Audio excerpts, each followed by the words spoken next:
दोस्तों नमस्कार। ना नीट का एग्जाम दिया और ना ही एमबीबीएस की डिग्री पास की। ये तो मुन्ना भाई एमबीबीएस को भी पार कर गए। फिल्म में आपने देखा होगा कि मुन्ना भाई और सर्किट दोनों मेडिकल कॉलेज के गलियारों में घूमते मिलते हैं। जी हां, प्रैक्टिस नहीं करते, क्लासेस में नहीं जाते, पढ़ाई नहीं करते, लेकिन कॉलेज में जरूर मौजूद होते हैं। आपको मैं राजस्थान की कुछ ऐसे डॉक्टर से आज रूबरू करवाऊंगा जो ना कभी नीट एग्जाम में पास हुए और ना ही कभी एमबीबीएस के लिए मेडिकल कॉलेज में कदम रखे, फिर भी सरकारी ठप्पे के साथ डॉक्टर बने हुए हैं। आपको हो सकता है झोला छाप शब्द तुरंत जो है वो अपने आप में चौंका दे, लेकिन ये झोला छाप नहीं है। सरकारी ठप्पे से बने हुए वो डॉक्टर हैं जो पता नहीं कई सारे लोगों, हजारों लोगों की जिंदगी के साथ खेल रहे हैं। इनमें कोई गायनिक सर्जन है तो कोई रेडियोलॉजिस्ट। जानकर बड़ा ताज्जुब हो रहा होगा, लेकिन राजस्थान मेडिकल काउंसिल आरएमसी नाम तो आपने सुना ही होगा। आप जानते हैं हर एक स्टेट में एक अथॉरिटी होती है जो मेडिकल काउंसिल अथॉरिटी है। वो डॉक्टर्स को उनकी प्रैक्टिस के लिए रजिस्ट्रेशन नंबर प्रोवाइड करती है, मतलब उनका रजिस्ट्रेशन करती है। और अगर वो सिर्फ 12वीं पास लोगों को सर्टिफिकेट देने लग जाए तो क्या हमारा जीवन सुरक्षित है? इस बार कहीं भी जाने से पहले डॉक्टर की डिग्री का, सर्टिफिकेट का और वास्तविकता का पता जरूर कर लेना, क्योंकि हमारे आसपास ही घूम रहे हैं ऐसे कई सारे डॉक्टर्स। स्टिंग में खुलासा हुआ तो पता लगा कि ये महाराष्ट्र, तमिलनाडु, बिहार जैसे राज्यों से डिग्री कहीं से अपनी लेके आते हैं। जो वास्तविक डॉक्टर्स हैं उनकी डिग्री को मैनिपुलेट करते हैं और फिर उसके बाद किसी दूसरे स्टेट में जाके रजिस्ट्रेशन करवा लेते हैं। पहले से किसी स्टेट में अगर रजिस्टर है तो ये दूसरे स्टेट के लिए एनओसी ले आते हैं। आइए भास्कर की खबर से मैं आपको रूबरू करवा रहा हूं जो वास्तव में बहुत डरावने अंदाज वाली, चौंका देने वाली और हमें थका देने वाली सी है। आइए विस्तार से बात करते हैं। बिहार, महाराष्ट्र, हरियाणा, तमिलनाडु और उत्तर प्रदेश की काउंसलिंग के जाली रजिस्ट्रेशन से राजस्थान में बन रहे फर्जी डॉक्टर। जी हां, आरएमसी ने 12वीं पास बनाए डॉक्टर, गायनी सर्जन भी, डिग्री देखी नहीं, एनओसी, रजिस्ट्रेशन सब फर्जी। कुछ विशेष लोगों के तो यहां नाम तक छपे हैं। आपने पेपर लीक सुना होगा, डमी कैंडिडेट सुना होगा, नीट में फर्जीवाड़े से एडमिशन सुना होगा, सारी बातें आपने सुनी होगी। लेकिन आपने क्या कभी सुना है कि सरकारी ठप्पे से 12वें पास आदमी डॉक्टर बन गया और वो प्रैक्टिस कर रहा है, वो प्रमोशन के लिए अप्लाई कर रहा है? मेडिकल काउंसिल में बाकायदा ऐसे कुछ रजिस्ट्रेशन हुए। 98 फर्जी डॉक्टर मिले, 98 फर्जी डॉक्टर सिर्फ राजस्थान में मिले और इनकी संख्या कुछ और अभी सामने आ सकती है। इन सारे स्टेट्स को अगर मिला दें तो आपको पता लगेगा कि ये डॉक्टर्स कितने हो सकते हैं। देखो, कुछ चेहरों से मैं आपको रूबरू करवा रहा हूं। हो सकता है आपके आसपास ये रहे हो या कभी आपकी भी नब्ज इन्होंने पकड़ी हो। ये है डॉक्टर रामकिशोर महावर। आरएमसी का रजिस्ट्रेशन 21 मई 2024 को हुआ। एमबीबीएस के लिए 67,783 व गायनोकोलॉजी डिप्लोमा के लिए 28,788 नंबर रजिस्ट्रेशन नंबर थे। महाराष्ट्र व उत्तर प्रदेश मेडिकल काउंसिल के सर्टिफिकेट लगाए। ये बाकायदा जो है वो किसी दूसरे स्टेट की मेडिकल काउंसिल के सर्टिफिकेट तक यूज कर रहे हैं। और आपको जानकर ताज्जुब होगा कि इन्होंने एमबीबीएस कभी की ही नहीं। ये महाशय हैं, ठीक है।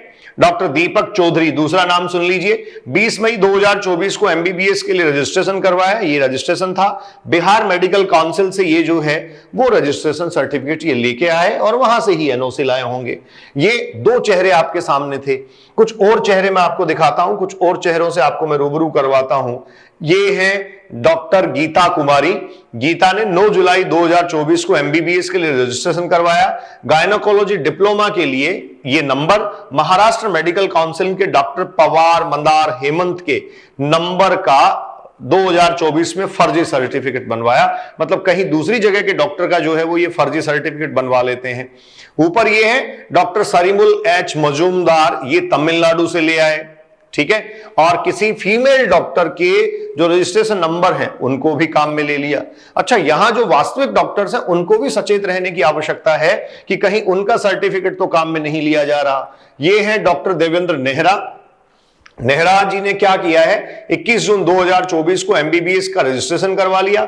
महाराष्ट्र मेडिकल काउंसिल की डॉक्टर वैष्णवी बलिराम के रजिस्ट्रेशन नंबर, उनका वास्तविक नंबर ये था, उसके नंबर से फर्जी सर्टिफिकेट इन्होंने तैयार कर लिया। डॉक्टर पंकज यादव, ये डॉक्टर पंकज यादव हैं।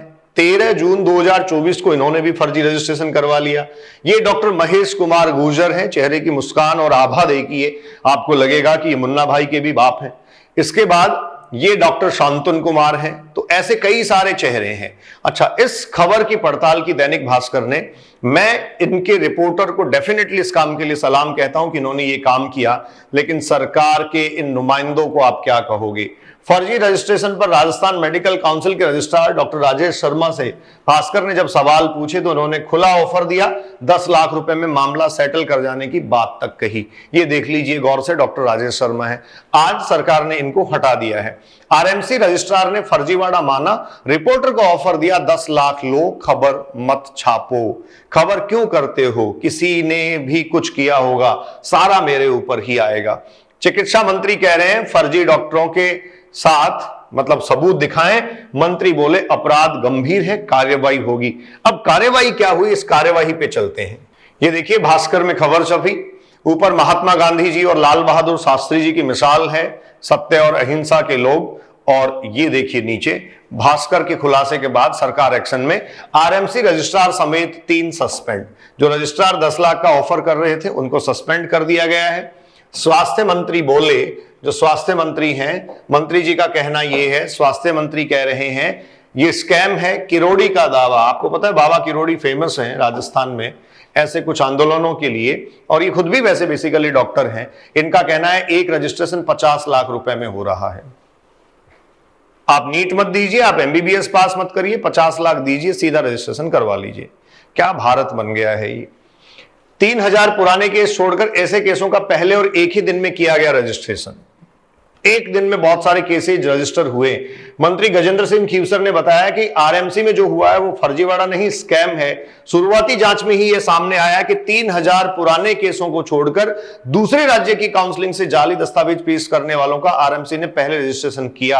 हैरानी की बात यह है कि कई मामलों में आवेदन से लेकर रजिस्ट्रेशन तक की प्रक्रिया एक ही दिन में पूरी कर दी गई, जबकि सामान्यतः यह होता है आवेदन किया जाता है और उसके ठीक बाद वहां से किसी दूसरे स्टेट की एनओसी और दूसरे स्टेट की एनओसी के साथ साथ जो डिग्री है वो ली जाती है, फिर उसका क्रॉस वेरिफिकेशन होता है और फिर रजिस्ट्रेशन नंबर अलॉट किया जाता है। भास्कर का खुलासा, नौकरी, सोनोग्राफी सब कर रहे हैं ये डॉक्टर।